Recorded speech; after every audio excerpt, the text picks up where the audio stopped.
अस्सलामु अलैकुम। मेरे अज़ीज़ों, अरफ़ा का दिन ये बहुत ही अहमियत वाला दिन है। अरफ़ा का दिन ये घर की सफाई सुथराई और मार्केट करने का दिन नहीं है, बल्कि ये दिन जिसको अल्लाह ताला ने एज़ाज़ बख्शा है, ये ऐसा दिन है कि अल्लाह ताला बंदों की इबादत को देखकर आसमान वालों के सामने फ़ख्र करता है। ये ऐसा दिन है कि जिसमें कई लोगों को, हज़ारों करोड़ों लोगों को अल्लाह ताला आग से खलासी अता फरमाता है। तो ये दिन आग से आज़ादी का दिन है। ये दिन अल्लाह ताला से मांगने का दिन है, खूब इबादत करने का दिन है। इस दिन हमारी कोशिश ये हो कि कोई भी लम्हा बगैर इबादत के न गुजरे। अगर दुनिया का कोई हीरा या कोई मोती हो और वो ज़ाय हो जाए तो हमें कितना अफसोस होगा, कितना हम रंजीदा होंगे।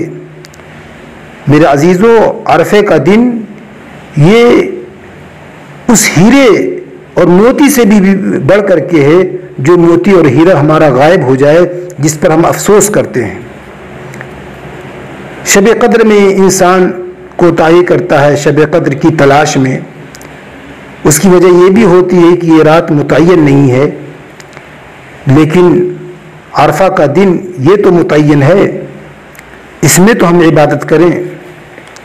लिहाजा इस मौके को गनीमत समझें और एक एक लम्हा इबादत में सर्फ करें। उसकी एक तरतीब और निज़ामुल औक़ात है।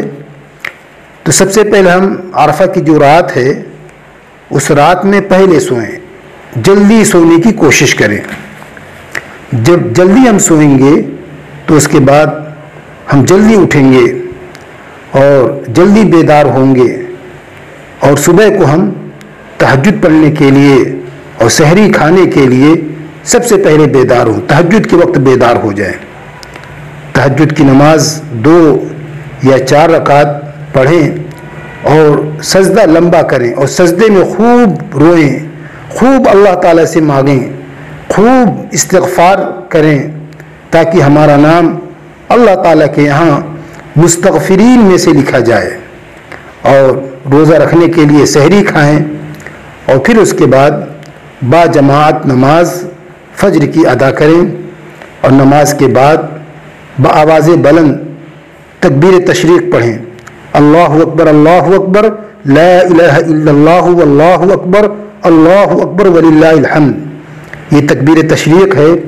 तकबीर तशरीक़ यौम अरफ़ा की फ़ज्र की नमाज से लेकर के 13 ज़िलहिज्जा के दिन असर तक पढ़ी जाती है, और हर नमाज के बाद, फ़र्ज़ नमाज के बाद बाआवाज़ बुलंद पढ़ी जाती है। तो इसका हर नमाज के बाद एहतमाम करें। फ़ज्र की नमाज़ पढ़ने के बाद अपनी जानमाज़ पर बैठे रहें और उस दौरान हम खूब इस्तिग़फ़ार करें। कम अज़ कम एक तस्बीह इस्तिग़फ़ार की, एक तस्बीह ला इलाहा इल्लल्लाह की, एक तस्बीह दरूद शरीफ की कम अज़ कम पढ़ें। और सुबह की दुआएं जो आप सल्लल्लाहु अलैहि वसल्लम से मनक़ूल हैं, वो सारी दुआएं पढ़ें। और फिर उसके बाद जब इशराक़ का वक्त शुरू हो तो इशराक़ के वक्त जो 2 रकात या 4 रकात इशराक़ की नमाज़ पढ़ें। अगर हम ऐसा करेंगे तो हमें एक हज और एक उम्रे का, वो भी आप सल्लल्लाहु अलैहि वसल्लम के साथ हज करने का और उम्रा करने का हमें सवाब मिलेगा। अब उसके बाद अगर कोई काम करना हो तो उस काम में मशगूल हो जाएं, वरना हम थोड़ी देर सो लें, आराम कर लें, ताकि इबादत में हमें तक़वियत मिले। और फिर उसके बाद जब सोकर उठें तो चाश्त की नमाज़ पढ़ें, उसके बाद तिलावत करें, फिर उसके बाद अपने कामों में मसरूफ़ हो जाएं।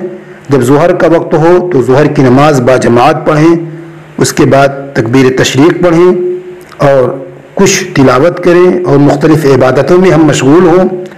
फिर जब असर की नमाज़ का वक्त हो तो उसको भी बाजमात पढ़ें और तकबीर तशरीक़ पढ़ें, और असर की नमाज़ के बाद जो शाम के अस्कार हैं उसको पढ़ें और खूब अल्लाह ताला से दुआ मांगें और मगरिब तक मुख्तलिफ़ इबादतों में, तिलावत में, अस्कार में, औराद वज़ाइफ में मशगूल रहें। असर की नमाज के बाद नवाफिल ना पढ़ें और फिर मगरिब तक दुआ करते रहें। और इस तरीके से अगर हम अपना निज़ामुल औक़ात बना लेंगे यौम अरफ़ा का और इबादत करने की तरतीब बना लेंगे तो इंशाअल्लाह बहुत कुछ हमें यौम अरफ़ा से हासिल हो जाएगा और हमारा शुमार और हमारा नाम उन लोगों की फ़हरिस्त में आ जाएगा जिनको अल्लाह ताला जहन्नम से उस दिन खलासी अता फरमाएंगे। अब अल्लाह ताला से हम भी दुआ करें और आप हजरात भी दुआ करें कि अल्लाह ताला हम सबको उस दिन की अहमियत समझने की तौफीक अता फरमाए और ज़्यादा से ज़्यादा इबादत करने की और नेक आमाल अंजाम देने की तौफीक अता फरमाए। अस्सलामु अलैकुम व रहमतुल्लाह।